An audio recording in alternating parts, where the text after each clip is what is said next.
haven't met me yet, Richard Burchell, Director of Research and Engagement at Trends. Just want to quickly extend my many thanks to the Stimson Center and the staff, done a fantastic job, and to Michael and the Orfalea crew, and to our speakers as well. It's been quite an interesting discussion, and I firmly believe we can carry on with that. So, the post-lunch panel is always a difficult panel for many, but I'm certain our two speakers will be able to keep everybody wide awake. Yeah. We have Joel Day from the University of Massachusetts Lowell and Hussein Ibish from Arab Gulf States Institute in Washington. And a PhD from UMass Amherst. All right, so we got a good UMass connection going. So without any further ado, and talk about more about UMass, I'll turn the podium over to Joel. Great, thank you for the invitation, for being here, and thank you for all coming and participating. Today I want to talk about the future of ISIS and how it is a indeed global strategic threat rather than isolated to the caliphate area in Iraq and Syria. Today, I'm going to be arguing that the ISIS network as a whole of 55 different domestic organizations that have pledged allegiance to ISIS presents a pretty serious operating challenge to Washington, who operates with the assumption that taking out high-value targets and leadership does enough to damage cells and decimate, quote-unquote, using the president's term, decimate them, holding them at bay. In the last few months, U.S. forces have killed top commanders, has taken out Jihadi John, taken out the top financial accountant of ISIS. And this strategy builds on the idea that the global terror challenge remains what it was on 9/11, that this strategy is built on the idea that global terror challenge remains a movement funded by a core group of elites, inspired by charismatic leaders, and sponsored by states. And that the goal of the United States should be to deny terrorists safe havens. Such a view of global terrorism has led the U.S. to employ tactics such as drone strikes, which were discussed earlier, isolated offensives, which look more like global whack-a-mole, a case-by-case instance, rather than a strategy. And I think that this misses the shift that has occurred with the rise of global ISIS compared to al-Qaeda after 9/11. Where al-Qaeda centered around core personalities and confidants of bin Laden, ISIS allies are prior existing, standalone organizations that have grown up fighting local governments for decades, police for decades, and local armies for decades. And this organizational history means that ISIS networks have latent talents that al-Qaeda did not have, capacities that al-Qaeda did not have, and once motivated by this ISIS Takfiri narrative of outbidding with the Takfiri orientation of killing anyone who doesn't agree with us, and material resources coming from ISIS Central, it has the potential to disrupt the world in a way that al-Qaeda just hasn't. As we can see, Secretary General Ban Ki-moon has agreed that the spike in ISIL in North Africa, the Middle East, West Africa, and really all across the world is one of the gravest threats confronting international security architecture at this moment. We find, this is data that I've been collecting for the last year about these ISIS affiliates, we find some really stark statistics. And that is that most ISIS groups now operate outside of the Middle East. And in fact, 33 or 60%, 33 affiliates, 60% of ISIS affiliates operate in areas that are allies to the United States, which means that the threat that ISIS poses is more substantial, both economically, politically, and militarily, than any other jihadi organization in the world. And it's not just isolated to the areas that we've been talking about this morning, the Daesh concentration, it's rather spread throughout the entire world.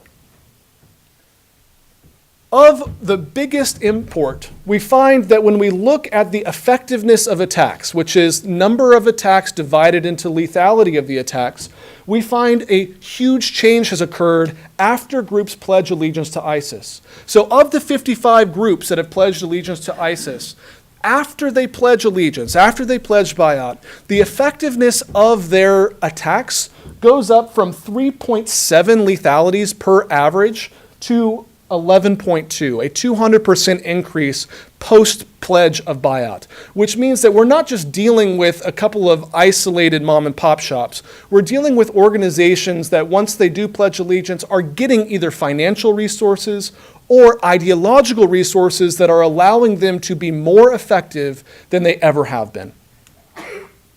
The total lethality of these groups on average every year is about 79.2. In 2015, after all these groups have pledged allegiance, we see that the total lethality also goes up a substantial amount. So how do we explain this capability or capacity increase? In the limited time these groups have endorsed ISIS, we've seen a qualitative difference in how that they are going about their campaigns. The first suggestion, theoretical explanation for this capacity increase comes from Horowitz and Potter. Their recent piece argues that as the core, as ISIS Central is decimated or is pressured, as they lose territory, lose fighters, and are increasingly pressured, that talent, training, and material assets are going to go to the periphery.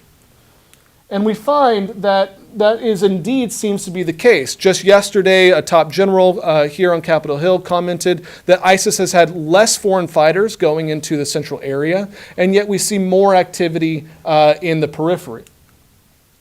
The second hypothesis or second theory that explains the capability increase is that as these groups are jumping on the ISIS bandwagon in terms of the narrative of the Takfiri orientation, saying that we are the only correct interpretation of Islam and everyone else is apostates, including organizations that we're formerly affiliating with.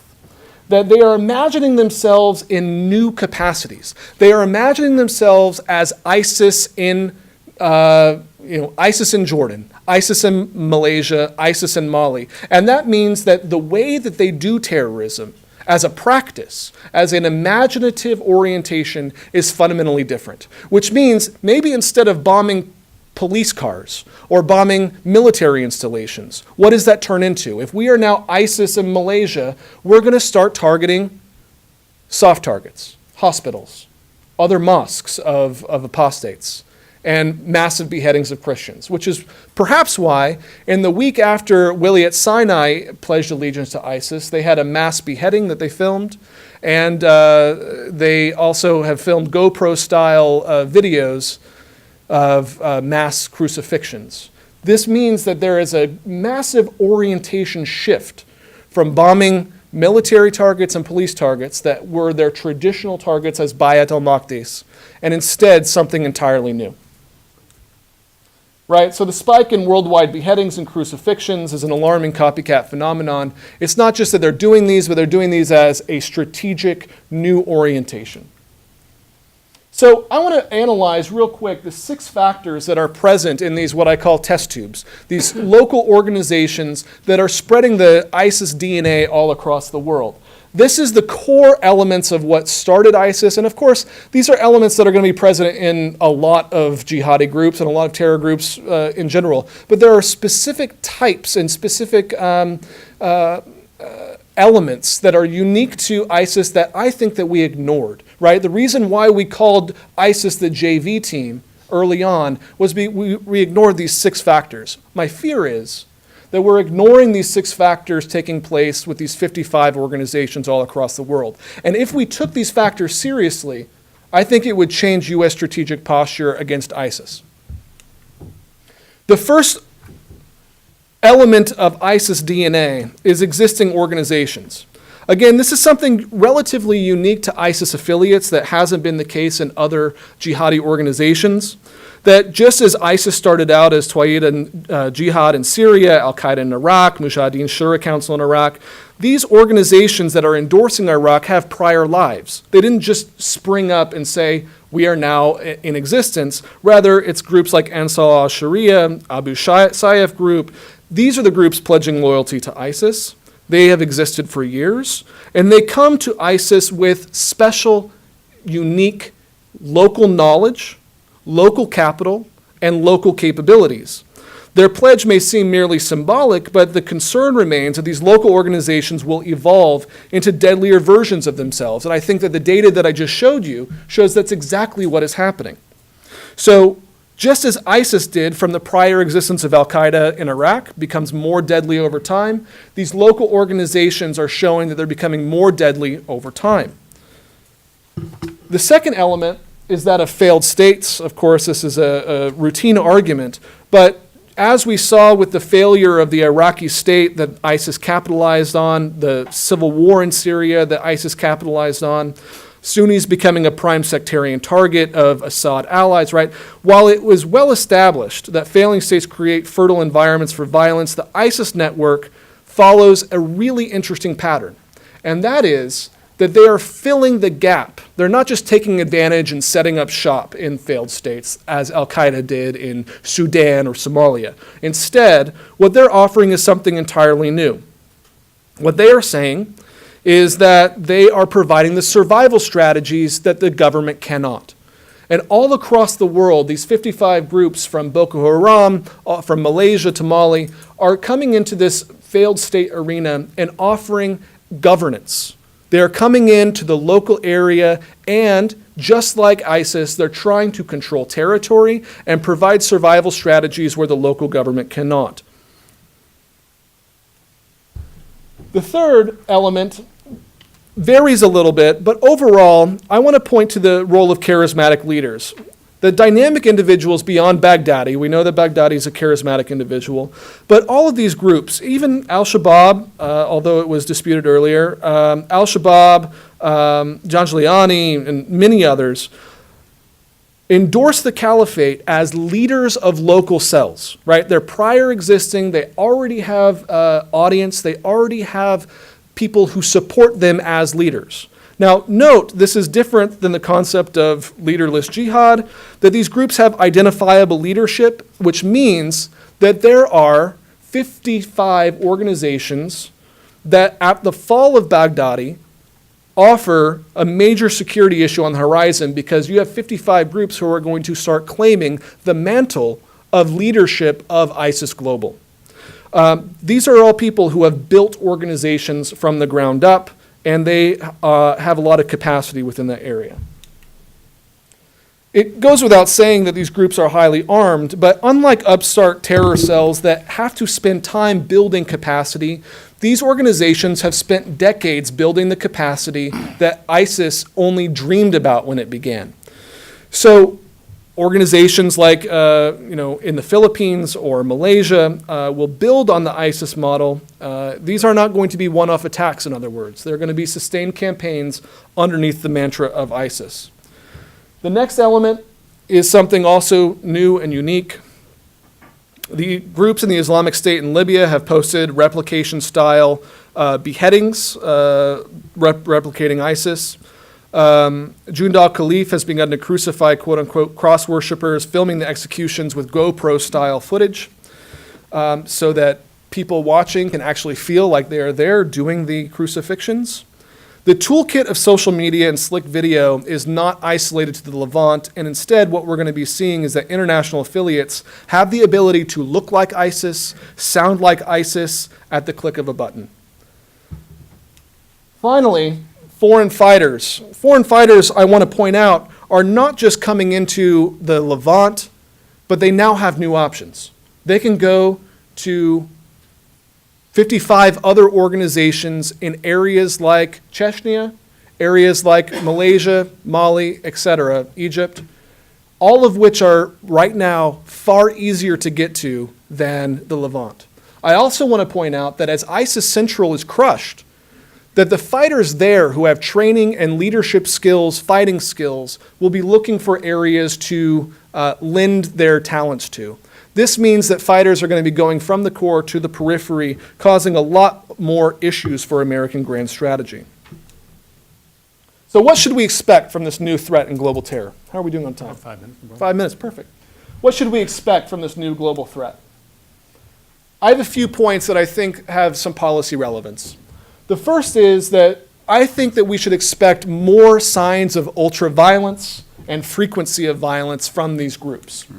That we should see things like beheadings and crucifixions on YouTube, cropping up, Twitter, etc. And the frequency of attacks goes up as well, as we see in the data.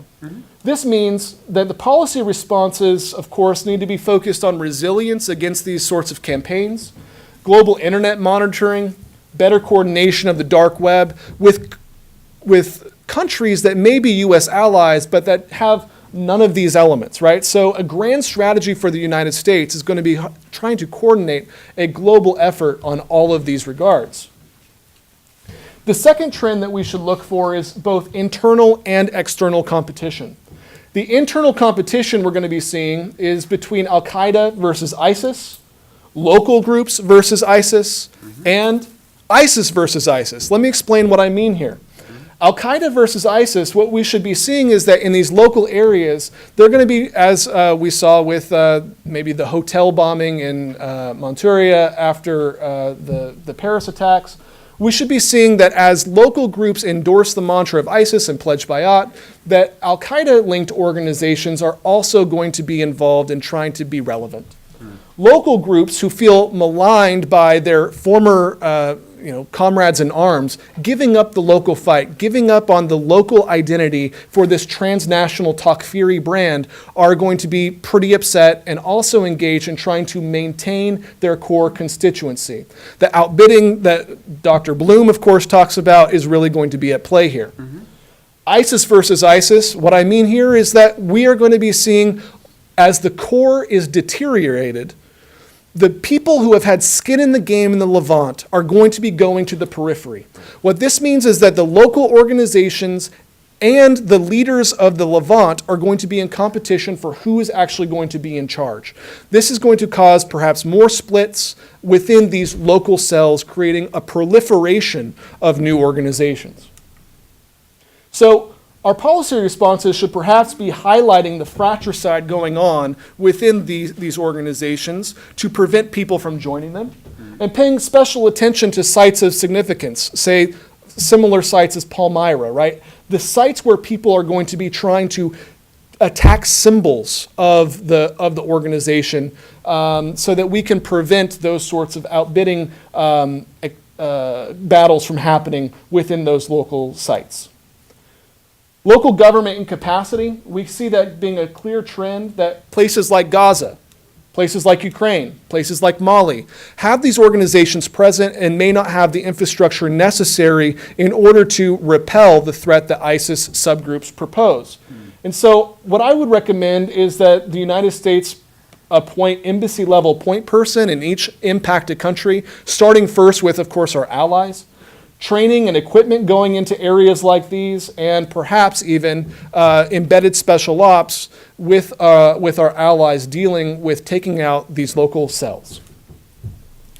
As I mentioned, I think diaspora and foreign fighters are a pretty problematic phenomenon, and that we're seeing foreign fighters returning from ISIS to places like Libya. We're seeing new foreign fighters from the United States, from Europe, going to the periphery organizations, and we are not monitoring that, right? In the same way that we're monitoring foreign fighters going into the Levant. And finally, fighters, as I mentioned, from ISIS Central, going to the periphery, who were former leaders within ISIS Central, rivaling the local leaders in the periphery. And so what we need to be thinking about is combating violent extremism campaigns being directed at specific diaspora communities. Not just catch-all campaigns, but looking at the communities that are intimately related to these ISIS affiliate groups, and then expanding the monitoring map for where foreign fighters are going and where foreign fighters may be returning from. For instance, monitoring groups in Malaysia may be problematic because we have a lot of people coming to and from places like Malaysia. The places where U.S. allies are, we're not monitoring people returning. The final caveat I will say, and we can talk about this more in question and answer, is that I think this really presents a real strategic problem of overreach. After 9/11, we were talking about two theaters, and that the battle was going to be really problematic because Al-Qaeda and dealing with Saddam Hussein were going to stretch U.S. military assets, and that George W. Bush wanted to build the capacity of dealing with 3 different theaters. That was the national security strategy. Now we're talking about 55 organizations spread all over the world. And I think that we're no longer talking about eliminating safe havens, as was the national security strategy then. Now we are turning more and more to a true global war on terrorism, and that has some strategic implications. We can't put 100,000 troops on the ground in 33 different states. So what do? I think that, unfortunately, it looks like because these organizations have organizational capacity already built, which means that you kill one leader, number 2 is already in the pipeline, number 3 is in the pipeline, number 4 is in, right? It goes all the way down because these are already established organizations. Drone strikes may be, therefore, very ineffective.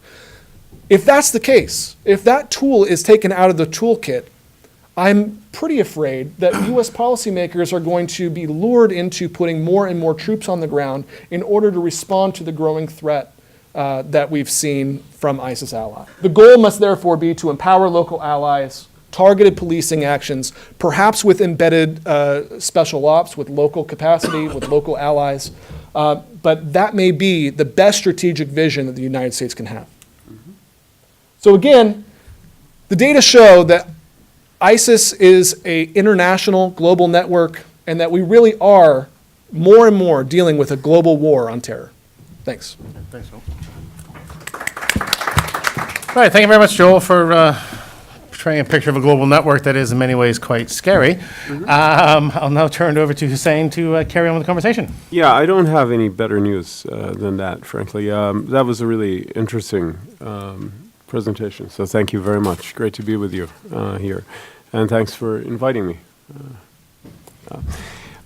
So the basic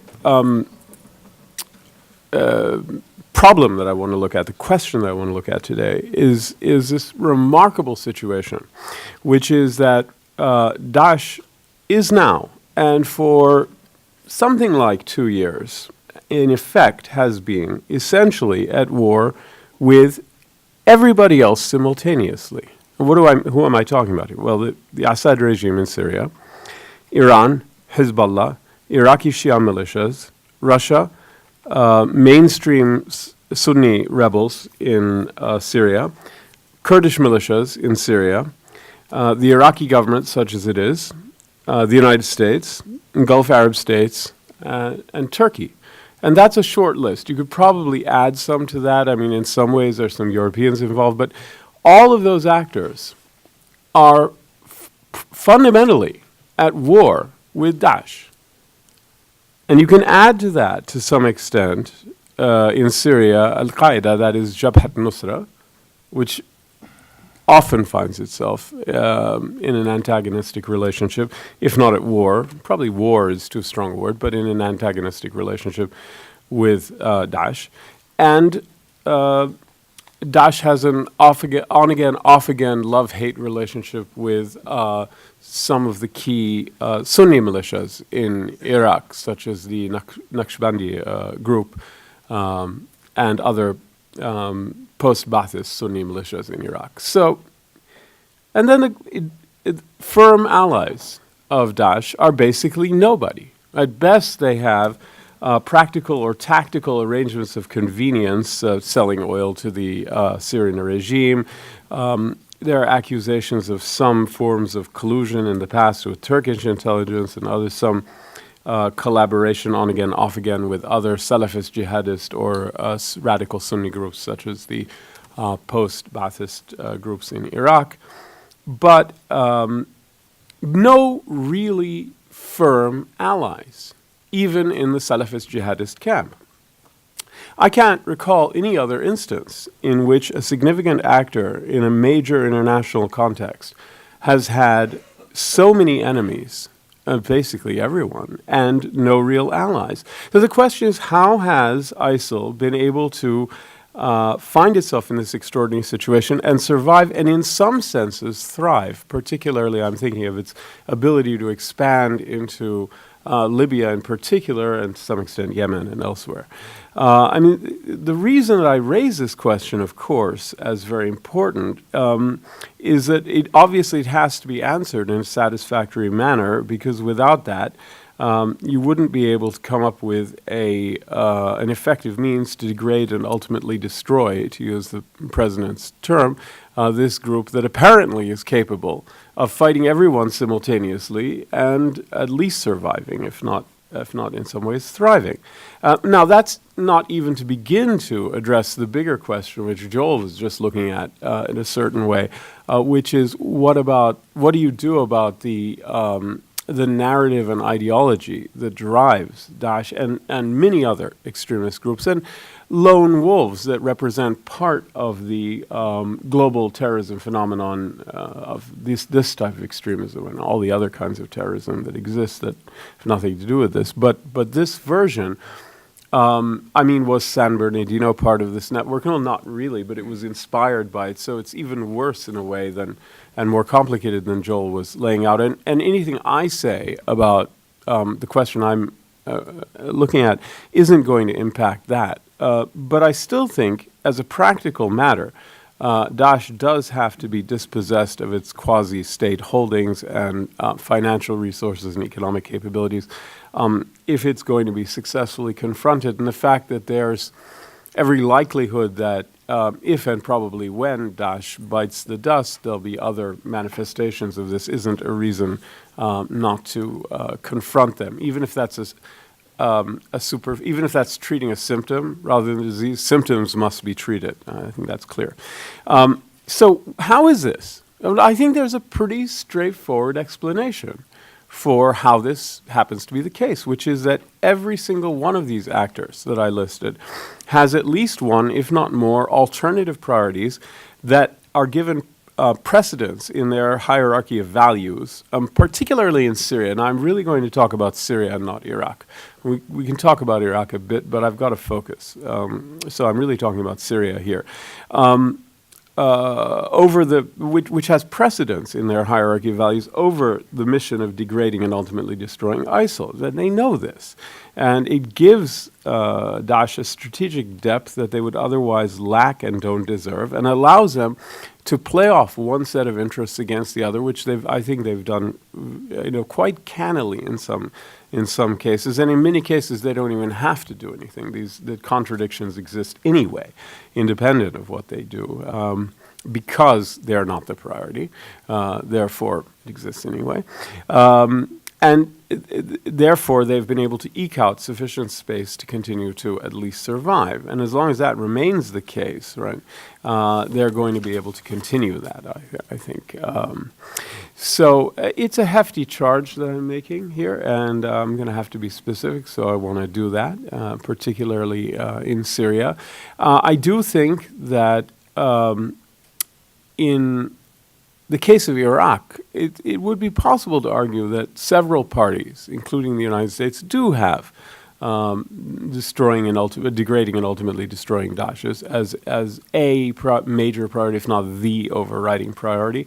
And I think that in Libya, that's even more the case. As the international community becomes drawn back into engagement with Libya, it's really chasing the growing specter of Daesh. I think until Daesh started spreading in Libya, most of the international community, certainly the United States, was happy to leave Libya to stew in its own juices. But that's not possible, given that the presence of Daesh went from a few hundred to a few thousand, now to between 6 and 8, we are told.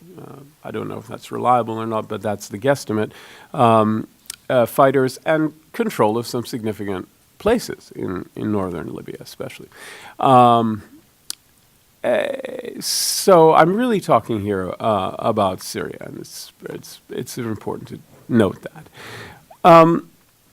Now, the thing is that in Syria, the American approach is not, even if the American approach in Iraq is Daesh-centric, in other words, puts the mission of fighting Daesh as its centerpiece, it doesn't do that in Syria, and I think that's clear. So the word that's been applied, or the term that's been applied to characterize this, is an Iraq first policy, which I think is a good way of describing it, and I agree with this.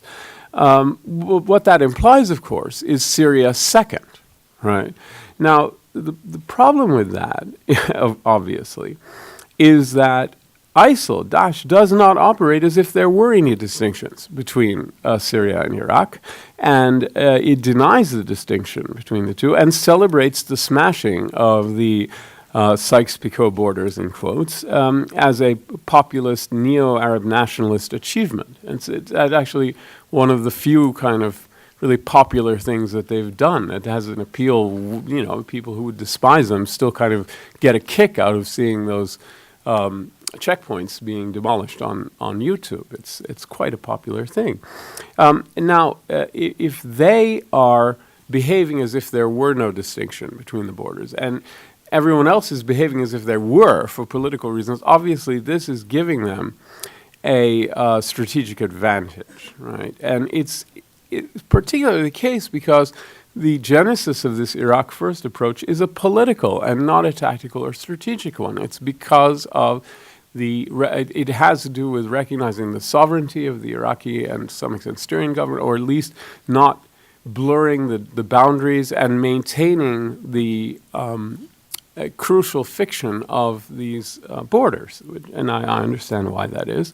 But in the context, right, it's unrelated. Those priorities are unrelated to the contingencies of the battle against Daesh.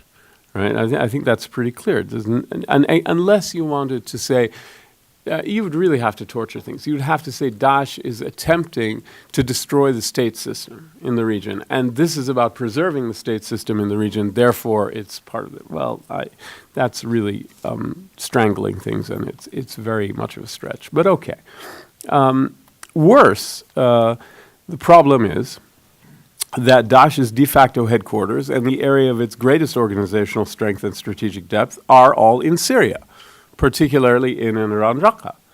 So the American approach, and therefore that of the rest of the Washington-led coalition against ISIL, is effectively to try to actually defeat Daesh in Iraq, but contain it, at least for now, in Syria, where it is strongest.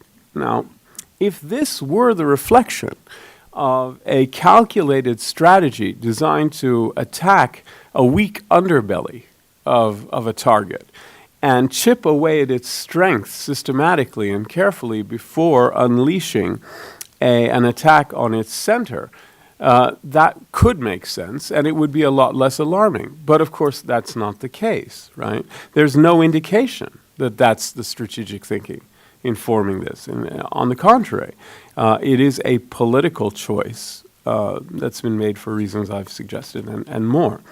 So the bottom line is that the decision of the main adversaries of this organization is not to destroy it in its heartland, but to contain it pending some future confrontation based on potential developments, right? These developments, by the way, crucially, they're not only unspecified. As far as I can tell, they're not really conceptualized in Washington. And that's because the United States is not engaged in any major way in shaping the nature of the Syrian conflict or the identity of its major players, all right, because it has simply refused to do that for reasons. I'd love to talk about why the United States has consciously adopted a no-policy policy in Syria and how that looks, what making a policy requires, and why the administration decided not to make a policy. So if you want to talk about that, I'd be happy to. I'm not going to go there because it's extraneous to my specific argument. So what are these alternative priorities that I've been talking about? Let me just get specific. All right, the Assad regime. Let's begin with the Assad regime, right? Which a naive reading would think would be the biggest single enemy of Daesh. Well, in fact, it's the most complicated relationship Daesh has. And the Syrian regime's priority is to remain in power, obviously. But to do that, they require a radical opposition that can have the least possible effectiveness. And therefore, I mean, it's best not to have enemies. But if you're going to have enemies, let them be as unhinged and self-defeating as possible. It's obviously, there's a real desire on the part of the regime from the beginning to have Daesh or Daesh-like entity be the opposition. It's been essential. And in fact, if you'll recall, when the uprising in Syria began and was, in the north and the south, and was characterized by non-sectarian, non-violent protests for democracy, the regime immediately started talking about the invasion of Syria by foreign jihadist fanatics, mainly Al-Qaeda. Didn't exist. It was totally fictional. But it became a reality over time for various reasons, not least of which that the regime worked night and day to make that happen. They released all the senior, most dangerous jihadists they had in prison. They just let them out to wreak their worst, and had a major impact in building up Daesh. I'm sure that's touched on in this conference. Hands-off approach. Every time any other opposition group gained control of a major city, Syrian Air Force would bomb it. Not so with Daesh. And Raqqa is a good example. When Raqqa fell to Daesh, it did not get bombed. The regime didn't do anything. Because it was fine for them. It was actually advantageous for the reasons that I've suggested. If you want to talk about this during Q&A, I'd be happy to. I mean, essentially, I agree with those who argue that the Assad regime and Daesh are the same, to two sides of the same coin of sectarian existential conflict.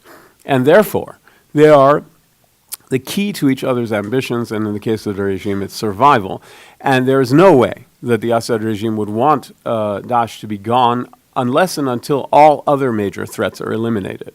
And at that point, they would like to defeat them, but they would like to defeat them last. And as long as there's any other threat, they have to, it's essential for the regime that they continue. All right, moving right along to Iran. Iran's major priority in Syria is the maintenance of the regime. It is definitely opposed to Daesh in Iraq and elsewhere, but in Syria, for the reasons cited above, they can see the benefits to their strategic partner, the dictatorship of Daesh, and therefore they're not wholly opposed to it in Syria, again, except in the final stages. And of course, it's ironic because of the raw sectarian hatred, I know, that exists across this barrier. Hezbollah, their priority is to keep the regime in power, but specifics, much more specific than Iran's. It's maintaining control of a corridor from the Lebanese border up through Qalamun to Damascus and major cities and into the Alawite coastal area, this viable Syria or necessary Syria, as they call it. It's hard to translate this word, but it means all those things that this rump Assad-controlled Syria is being called in Arabic. And the closer to the Lebanese border, the more important it is to them, which is the opposite of Russia's interests, which is the closer to the coast, the more important it is to them. Anyway, the second priority is, or the second point is that the Assad regime is an essential lifeline for Hezbollah to Iran and its supplies. Without Assad controlling this territory, it would be very difficult for Hezbollah to access a lot of the stuff that it does from Iran. And it would be very bad for them also because the political domination of Assad in Syria is essential for Hezbollah's long-term strategic advantage, political strategic advantage in Lebanon. Power in Lebanon is closely linked to power in Syria. So Hezbollah does not at all prioritize ISIL in Syria. And insofar as Daesh spreads into Lebanon, that's a completely different story, right? Then everything is completely reoriented. But in Syria, in places that are remote and irrelevant from Hezbollah's point of view, like Raqqa, for example, I think they really don't care. They don't lose too much sleep over that. Iraqi Shia militias are there really to support the regime and really to support Iran's broader regional agenda, for which Assad is a key asset, the key asset, I would say, the key asset. Right? If you want me to talk about that, I will. Russia's intervention in Syria was designed to protect its major assets, which are the regime in general, and specifically its military bases, its naval base, not just one, but two at least, air bases and other assets, signals intelligence capabilities and other things in northern Syria, very important to them. They don't seem to have any interest in the regime's broader goal, at least in supporting actively the broader goal of retaking all of Syria, which they seem to find annoying and whatnot. I think of the pro-regime parties, they're the least enthusiastic about Daesh's role as a strategic asset for the dictatorship, but I think they do recognize that to some extent, which is why, although they intervened under the rubric of fighting Daesh, they actually did very, very little against it. And the main turning point there, well, not turning, their biggest attacks against Daesh came after Daesh killed Russians in Palmyra, and that had to be responded to, and it was. But before that, it was pretty pro forma stuff, much like Turkey. Gotcha. Oof. Okay. Can I have 5? All right. Thank you. Mainstream Syrian rebels prioritize getting rid of the regime. All right, and they argue that getting rid of the dictatorship will cut off oxygen for Daesh, and that you really have to get rid of the regime first before you can get rid of Daesh. This is what most of the mainstream rebels say. Kurdish militias obviously are interested in securing and controlling their areas along the model established by the KRG in Iraq, and that's what they've been. They've been the most effective ground fighters in Syria against Daesh, but their willingness, and this is similar to Peshmerga in Iraq, their willingness and ability to fight successfully against Daesh outside of their areas is questionable. The United States, right, most interesting case available, which is the overriding priority of the United States, contrary to many people's opinion in Syria, is not defeating and degrading and ultimately destroying Daesh. It is to prevent the meltdown of social and governance institutions in Syria. The administration is very clear about this.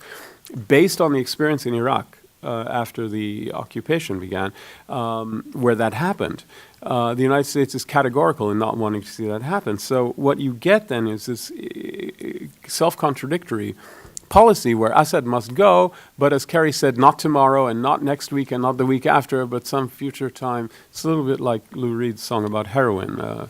Tomorrow's just some other day. I feel good today until tomorrow, but that's just some other time. We'll deal with it when it comes. Really, that's where the Iraq First strategy comes from. And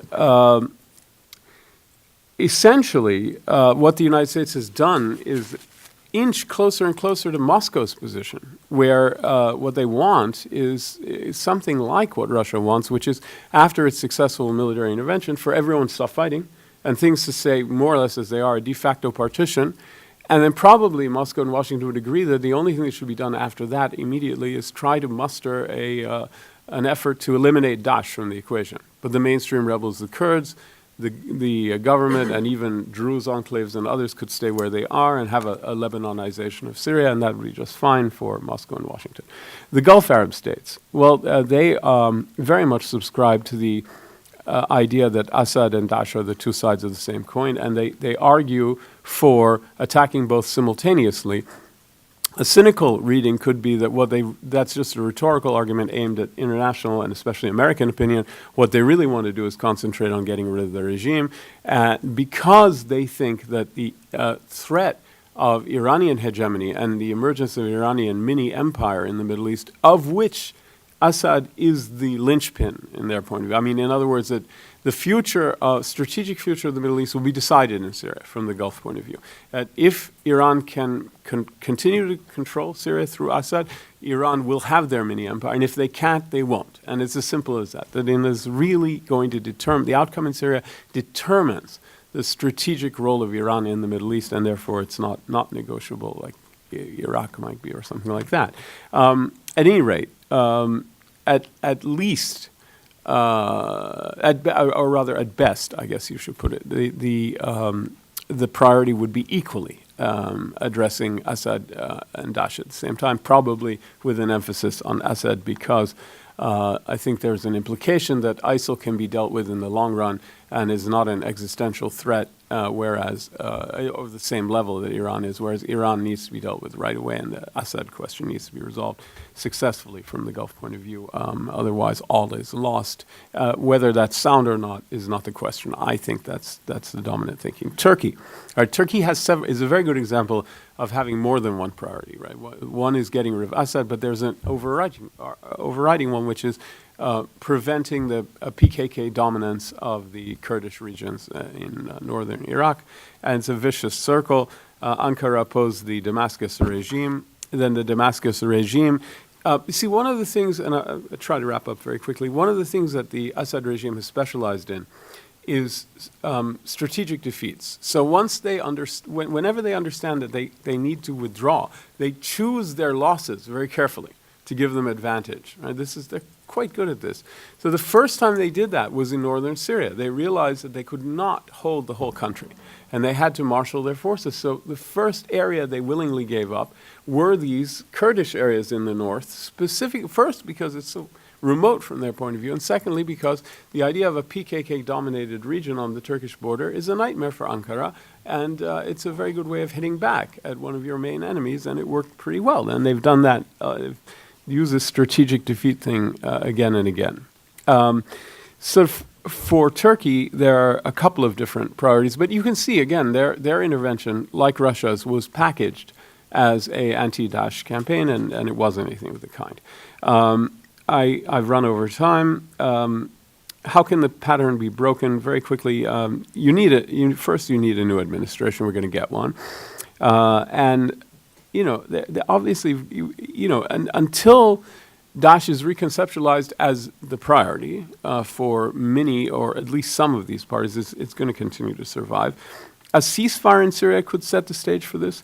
Major ISIL-inspired terrorist attacks in the West could set the stage for this.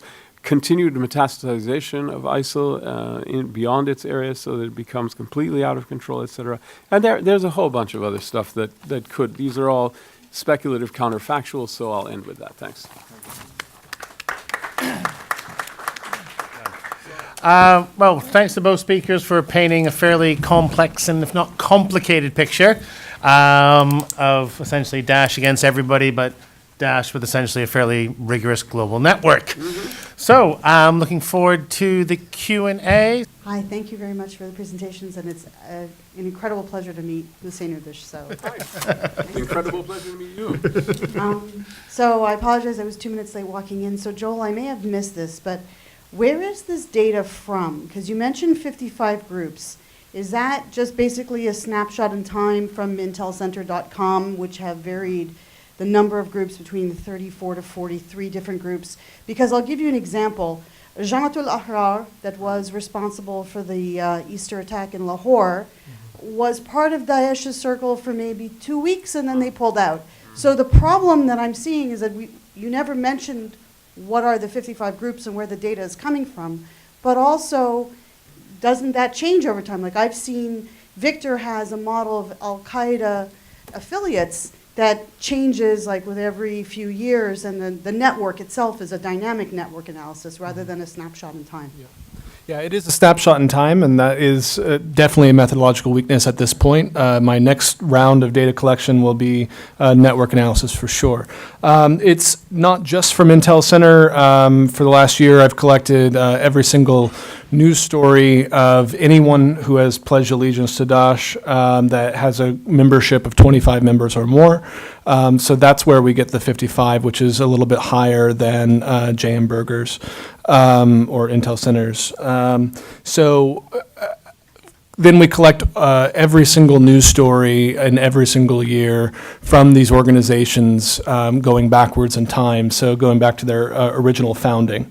And so the methodology, basically LexisNexis news searches, Agence France Presse, Reuters, AP, and we collect information replicating GTD, supplementing GTD, and then in 2013, 2014, 2015, we rely entirely on news stories of groups who have endorsed ISIS or pledged Bayat at one point in time. But it is, you're right, a snapshot. And some of these organizations may have rescinded later, but they... I'm sorry? The 55 they've committed acts, and they haven't been taken off the list, but I will remind everybody that most of these organizations have simultaneous pledges and simultaneous renounces. So in Mali, for example, the organization there has a simultaneous pledge that is ongoing, and the group has split. So almost in every single one of these instances, there are multiple different leaders who are pledging allegiance and pledging constancy with the original organization. And so I have a piece that I'm working on right now, spoiler alert, that says that the Pledge of Allegiance to ISIS is actually Takfiri kind of outbidding mechanism between elites within these subgroups that are allowing local level elites to, like mid-level elites, to rival existing leadership and say, we're now the legitimate kind of mantle of Islamist resistance. So the leaders, a great example of this is in Somalia, where you have three different aspects of Somalian jihadi groups who have pledged allegiance to ISIS, where their leadership has said, we haven't endorsed ISIS. So this is the difference in my numbers and J.M. Berger's. And I think that in the future we'll see that maybe some of these groups are no longer aligned with ISIS, but as I see it right now, there are elements of 55 groups that are still allied with ISIS. Two follow-up questions. So the first is, do you think that your definition, the pledging of allegiance, is a reasonable definition of affiliate to the organization? And then the other question is whether you believe that the media reports you're relying on can actually be treated as an objective measure of the ground realities of these organizations. Can you unpack that last part a little bit? What exactly do you mean by that? What I mean, so what it sounded like you said earlier is that you're relying on media reports of these organizations, the pledges they're making, the kind of attacks they're doing, et cetera. So you're relying on the media to give you the information necessary to make judgments about the actual organizations themselves. And I'm wondering whether you think that's a reasonable approach and whether you think that actually reflects the realities on the ground of those organizations. Yeah, so I'll do that second one first. So the reason why I choose media is whether it's reliable or not. It is something that is consistent for all the different groups, and it gives kind of a benchmark level. Kind of a benchmark if it is reported in, say, AFP or Reuters, then it is included in the data set. If it's not included in those, it's not. So it is something that may be problematic from group to group. I'm not certain, but the media is really, except for going onto these sites, which we also did to verify. There's not much else. We can go on Twitter. Twitter handles are shut down every day. Although maybe somebody else like Charlie could talk about Twitter accounts. But I think the media reports are actually fairly reliable, or at least as good as we're going to get for this go around. The second is the pledge versus affiliate. So I think that regardless, in the statements that these groups are making, they see themselves as affiliates, and they are saying that they are affiliates in the Pledge of Bayat. I don't see a functional difference. Now, maybe the difference for ISIS Central is that they are recognizing some groups as wilayats and some groups as just fanboys, right? And so that may actually indicate whether ISIS is giving material assets to them or not. So Wilayat Sinai, for example, was given $10,000, it was reported, after they pledged allegiance to ISIS, whereas another group may not get that. But that is something very hard to tell with news stories. With news stories, we can tell who's pledged and who hasn't pledged, but it's very hard to say from news stories what they're getting, right?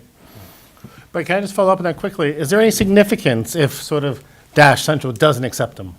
Sort of says, we don't like you. Interesting. I would think so. I don't think that we can tell that from news stories. Because we're not able to map from open source stuff where money and all that's going. Thank you so much for the presentation. Concerning the U.S. strategy in Syria, it's a very hesitant and also very strange strategy already. So would you please elaborate? Yes, of course. Yeah. And I think it's also paved the way for Russia to interfere and Certainly. to be, Well, without doubt. No, I'd be happy to. Thank you for taking the bait.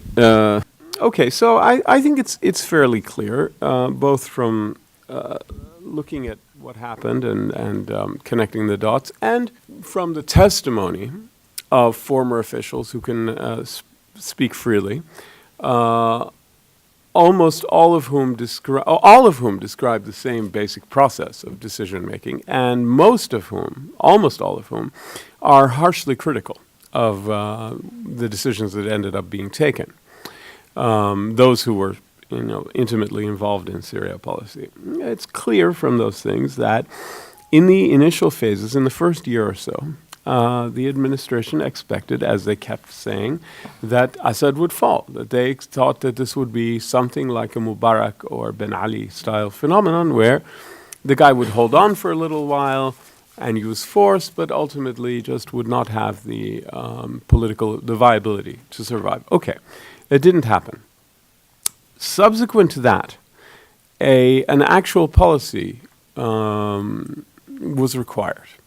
But a policy was not adopted, in my opinion. So why do I say, what do I mean by that? Well, what I mean is that a policy requires one to identify a plausible or achievable outcome from the range of possibilities suggested by the forces that produce outcomes, the social, economic, military, political forces that produce outcomes, and then work to realize or to achieve that outcome insofar as possible.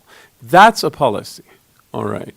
Now, the administration was never willing to do that in Syria, in my opinion, because it concluded early on that all identifiable, achievable, plausible outcomes that could be the product of the forces that produce outcomes were not minimally acceptable, that the United States could not accept responsibility for helping to promote any of those outcomes, and that all potentially desirable or even tolerable outcomes were not achievable.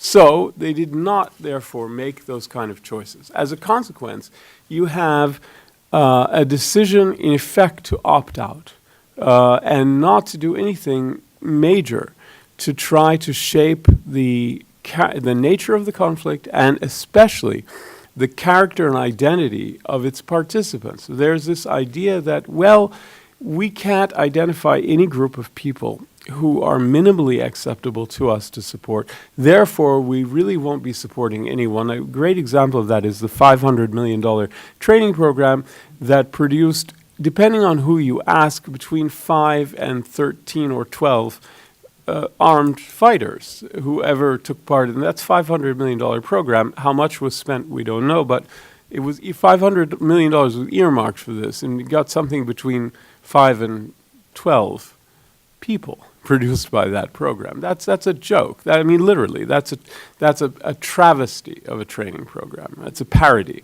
So, of course, what ends up happening when you don't do that, and by the way, what I mean, of course, is that, or what I'm implying, and I should be explicit about this, is that when you're willing to spend money in a situation, people tend to chase that money.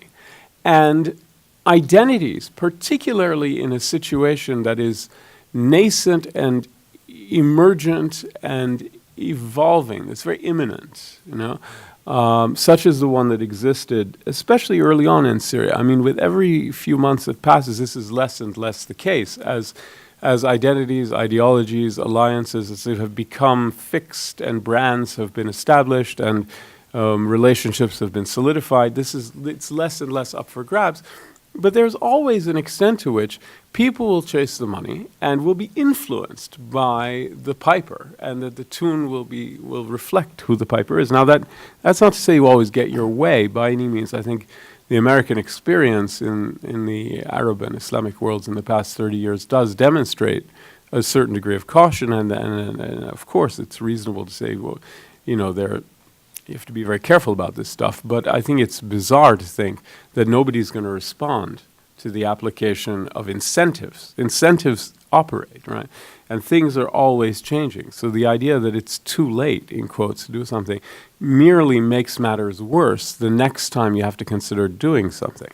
All right. So my point is that, of course, as you suggested, this leaves the stage open to everybody else, and they've taken advantage of it. So the outcome is not at all to America's liking, whether it's Russia's intervention to shift the momentum in the conflict, which was successful, or the engagement of other people, including individuals, wealthy individuals in the Gulf who've said, well, no one else is doing anything, I can do something, and their something has not been at all to the liking of Washington and or to me. But there was a vacuum that they stepped into. And to some extent, they were able to tell themselves and their friends, hey, no one else is doing it. We've got to do something. 250,000 people have been killed. It's not just okay for me to do this. It's a moral responsibility to do something which has been very destructive and very bad. Thanks. I have a quick question for Joel, just going back to the question of media. You mentioned that in the wake of pledging allegiance to IS, a group would become significantly more lethal, or at least the attacks lethality went up. How did you reconcile the data collection with the fact that when a group pledges allegiance to IS, it suddenly becomes way more newsworthy because people want to read about it? It may become more newsworthy, but the news is good and reliable for a couple of things. It's not very good at reporting things going on under the ground.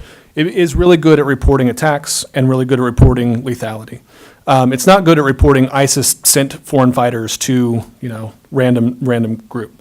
So just like, GTD and a number of other sites, we rely on it for just those numbers, not much of anything else. So I think it is fairly reliable, both pre and post. In fact, I think that I can't think of a single group in my data set at the moment where there was considerably less coverage, actually. A lot of the groups have a lot of the same coverage in terms of numbers of stories, even if they're not reporting, massive explosions and things like that. I mean, we're talking about groups that are very well known to these governments. Boko Haram has very high reporting pre their pledge to ISIS. They also just do a whole lot more post their pledge to ISIS. The kidnapping and all of that. I think it may be a fine question. I don't think it actually decreases the validity of the argument. I'm going to shift to this side of the room a little bit. Thanks so much. I guess I have a comment for Joel, or just sort of an invitation to maybe bring a little bit more nuance to the presentation. I guess, I'm wondering in these sort of 55 groups that you present, as having these similar elements in terms of, say, charismatic leader or coming from a failed state. I wonder if there's not some danger, perhaps, in considering policy response to overstating some of the similarities. And particularly, you said something about, like, giving up a local identity upon allegiance to the Islamic State. I guess I'm thinking particularly about, say, Wilayat Sinai in Egypt. While, yes, I absolutely agree. They started carrying out more beheadings, warmed up a bit to targeting civilian populations. The majority of their attacks and rhetoric still focus on, getting the apostate army out of Sinai. Right. So in considering policy responses to this, and looking at the sort of global war on terror, I think perhaps it's also really important to consider that part of the Islamic State's effectiveness is connecting these local struggles to this idea of kind of a global war. And by focusing too much on that global element, it might be actually feeding into that narrative at the expense of addressing some of the root causes. Great. I think that's a very fair point. From what I can see, there's a different paper I'm working on that isn't nearly done yet, but is right along these lines. Most of the groups that are pledging allegiance to ISIS are breakaway or split organizations from local affiliates, where local elites are rivaling one another. And so they are, Wilayat Sinai is a notable exception, but they are actively kind of abandoning the local framing for the transnational framing. And I think that they, as an organization, risk abandoning their constituents and their local resources, which absolutely is something that the United States has to capitalize on strategically. So at the risk of oversimplifying, I think that it is would be a strategic miss to not highlight that. Thank you. One thing struck me about, well, a couple of things. One thing struck me about the data in particular that you're talking about, 55 groups, and you're suggesting that two things happen. One is that there's an increase in the number of events, attacks, post-declaration. And secondly, that they choose new methods of attack. And so the questions I have is, one, the history of most terrorist organizations going back is that they pursue the same basic tactic until it doesn't work any longer. They're really boring organizationally. That is, they're effective at doing something, and they do it until they no longer can be effective at doing it. That's a general organizational tendency. Totally. So this would be this is very, very different, and so interesting if true, and surprising. And the same thing in terms of trying to check the question of increasing attacks. What's the baseline? Are we looking at deviations from trend, or are we looking at simply an increase, like there's 2 now and there was 1 last year, but we're not looking at any length of time? And you gave a sort of a hint, in a sense, if these are actually new organizations because they're splinter groups, how can we say they're more lethal? So that's just, and then the second thing, in terms of the number, getting back to a point that Mia made, in terms of the 55 groups at any one point in time, I just want to remind you that George Bush said that there were 60 al-Qaeda groups, and Barack Obama said there were 80. Now, they never presented, neither ever presented, neither or the bureaucracy, the 60 or the 80 groups. But the point being that it means that Daesh still has some way to go in terms of. If that was true, for sure. Totally agree with you on the last point. I don't think that there were 80 al-Qaeda groups or 60 or whatever. The increase in events they're doing new methods is your first question, right? That is something very interesting, but as was pointed out, they're also doing old methods, right? It's not entirely new.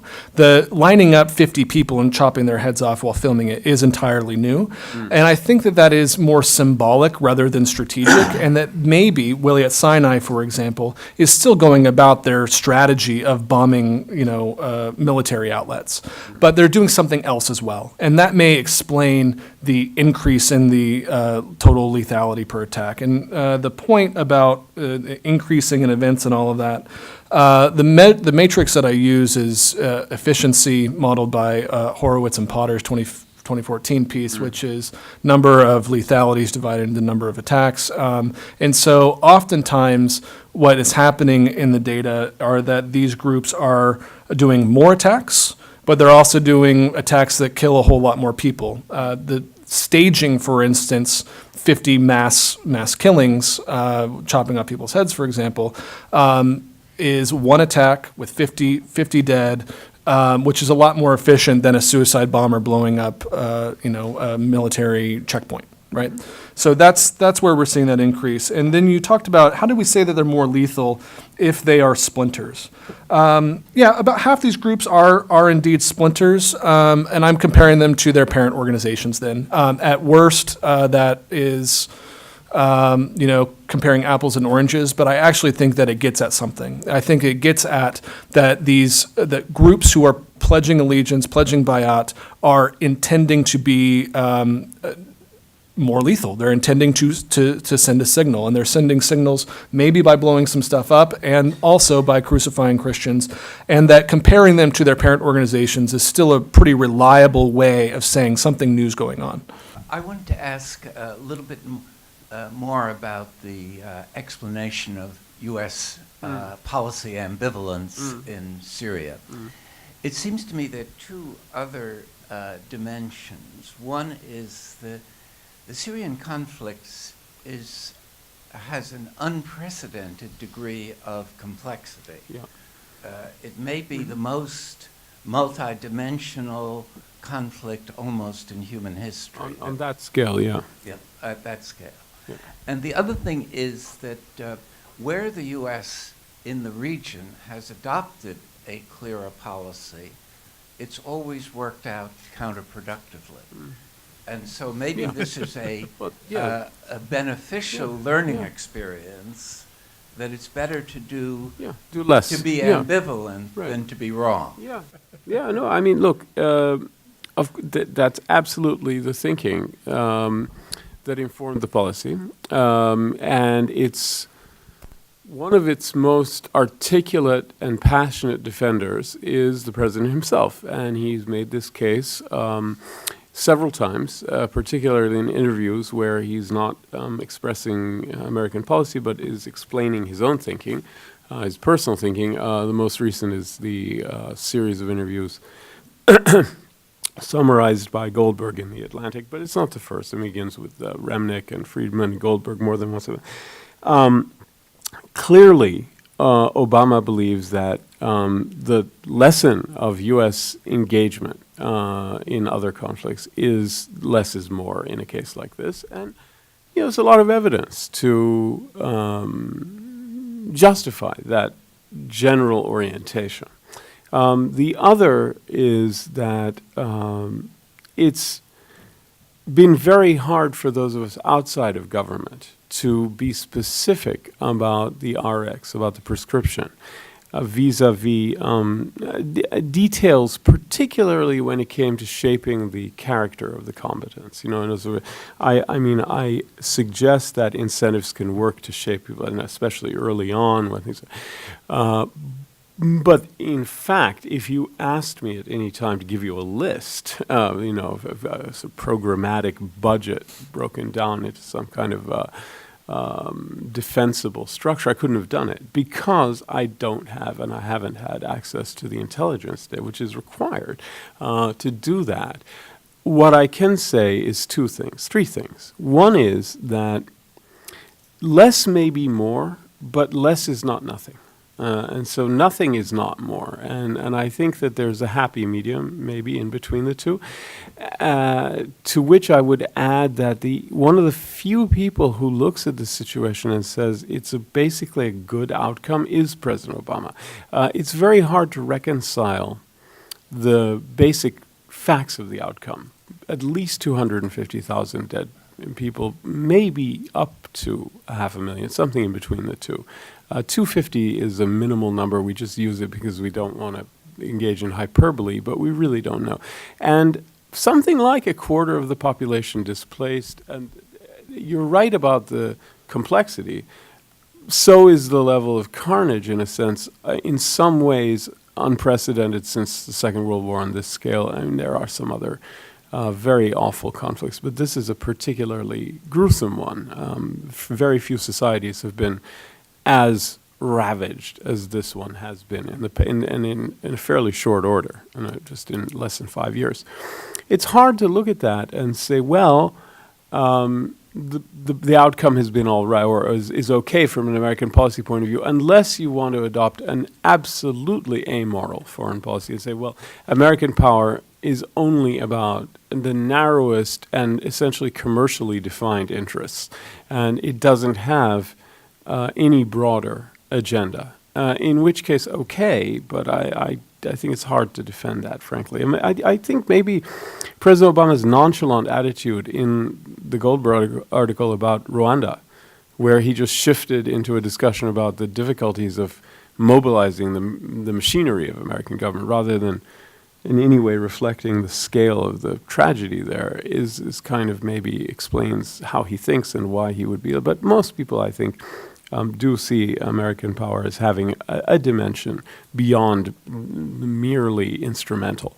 The final thing that I would note is that it's hard to look at the outcome and say that it has benefited the United States. I think that in the end, we are going to be dragged kicking and screaming into doing more and looking for that happy medium.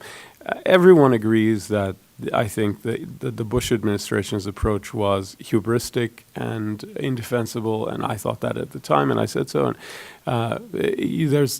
nobody would want to go back to that. But I would argue there's been an overcorrection, and that I think a lot of people would be looking to the next administration.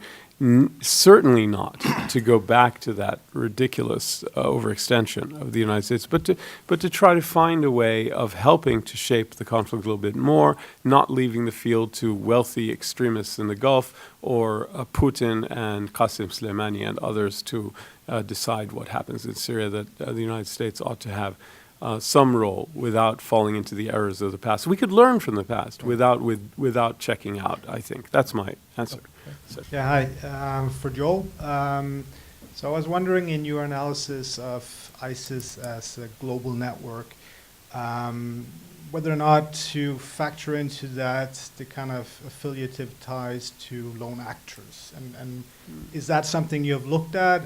If not, why not? It seems to me to paint a comprehensive picture of that global network, you need to look at those that do not really pledge alliance, but they do have some kind of identificational ties, nevertheless, to the network. It would be wonderful to look at that. I totally agree. And if you can help me out with that, that'd be great. Based upon the data that I was collecting from news stories and my threshold of 25 members, it just is not, I'm not able to look at that. Maybe future data, I will be able to. So I'm just going to ask two questions. First, a somewhat skeptical question about the U.S. policy. I understand the deep dissatisfaction with the U.S. not being able to help solve Syria. It's horrifying. We should all feel that deeply. Having said that, I am a little unsettled by this sort of meta discussion of, the U.S. isn't doing something. Obama, is too mechanical in thinking about Rwanda, and he's transferring that. I think that's whatever anyone's politics are, I think that's a disservice to the man. I don't think he's insensitive. He may be wrong, but I don't agree with that. Okay.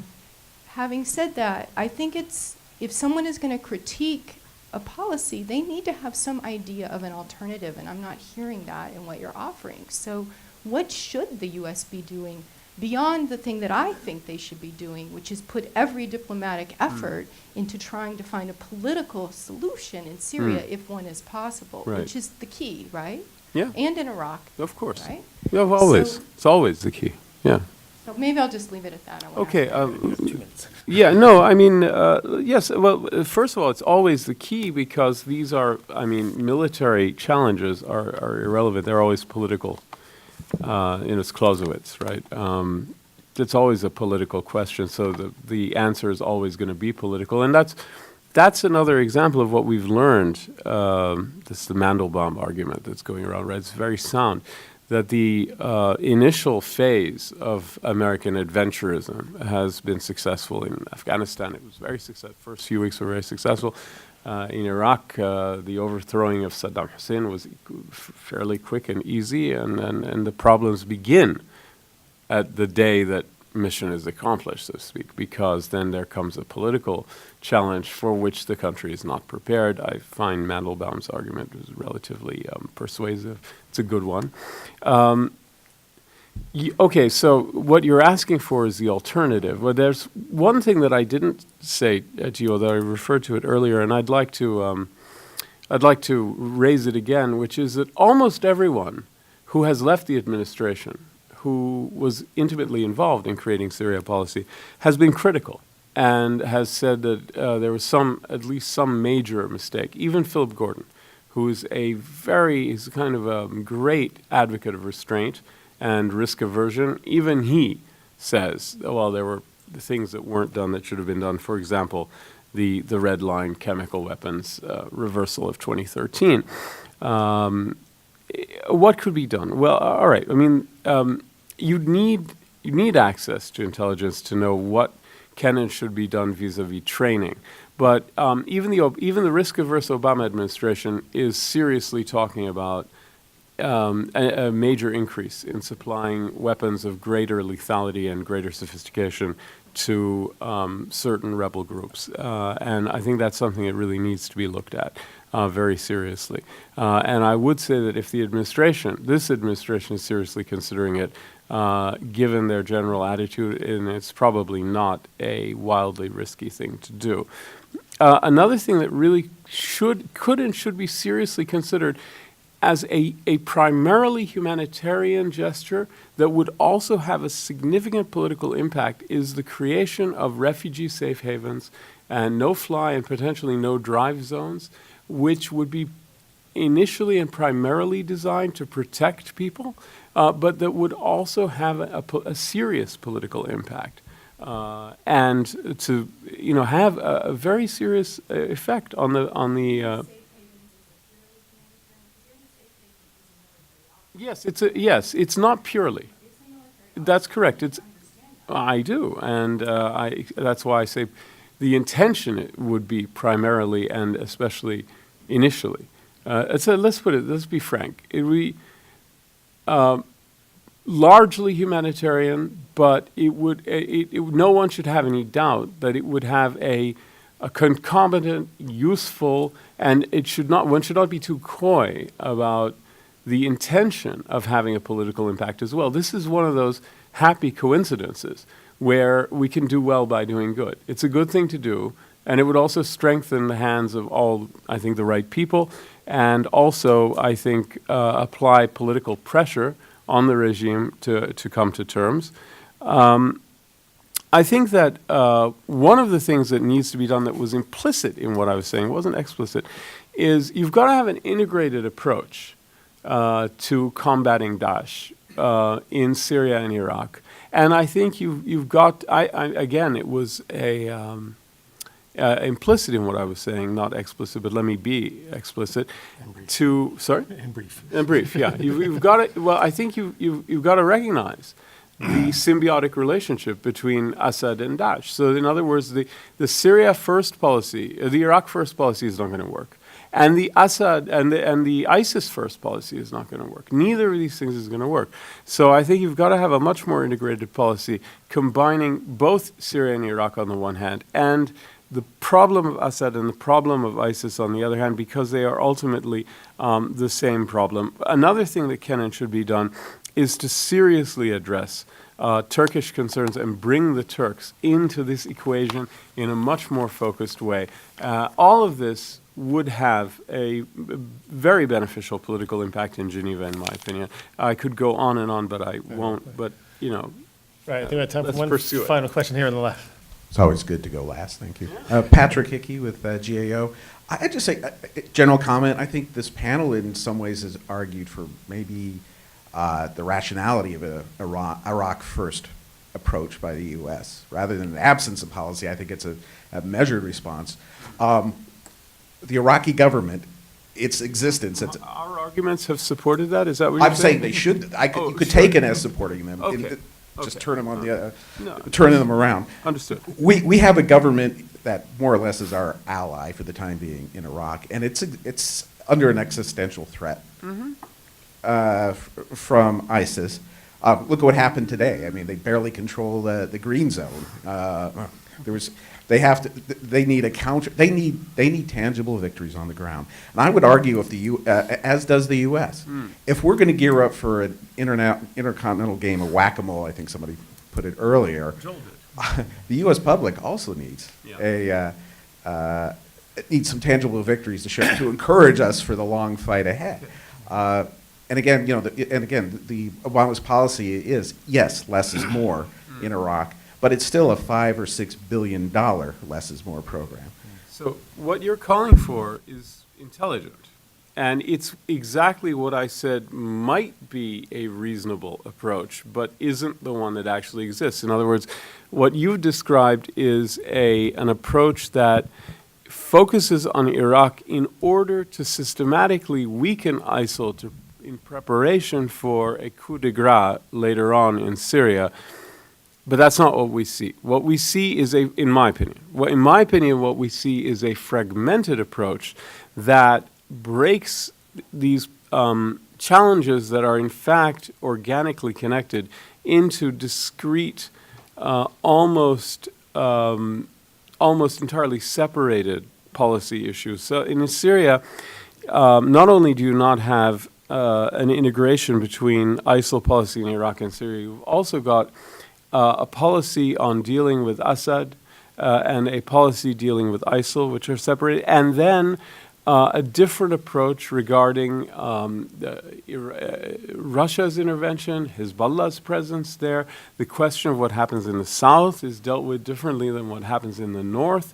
All of these things are And the refugee issue is treated as if it were also just another thing. It's all seems extraordinarily fragmented to me. So, Just offer. Sure. I would say what is happening here is really a degree of triage. Yes. There's an immediate benefit Right. to our support of the regime. Yeah. And all the other problems with Syria aside, which feed into that, that has to be done now. And I think you can argue it can be done. Yeah, I mean, I think that the triage is the rubric under which it can be defended. The problem is that you can't have triage that goes on for, or you've got, if you have a triage mentality for 5 years, you've never come to grips with the problem. Triage, saying, well, this is triage for the first 6 months, 8 months, even 12 months, all right, I understand. 5 years into it, maybe it would be, it starts to look like a policy failure if it's still always triage after 5 years. I'm not saying you can't have priorities, you should. And I also admit, as I did in my presentation, that there is a way to do an Iraq first policy that would be rational. I don't see that. And it's precisely because it is all triage and it is so also ad hoc. But maybe I'm wrong, but I don't think I am. And you might be right, by the way, about Obama's deep humanitarian concerns. That he comes across to me as someone who likes him a great deal, supported him strongly in both of his elections, and backed him very enthusiastically for the first 3 or 3.5 years of his presidency. He still comes across to me, in spite of all my enthusiasm, as overly cerebral on these humanitarian issues. If I'm misreading him, it's maybe has to do with the way he presents himself. And, Yeah. No, it's Yeah, fine. yeah. But I mean, you may well be right. I hope, and I think you may well be. I hope you are. No, put it on the spot. It's No, fine. it's a good question. Absolutely.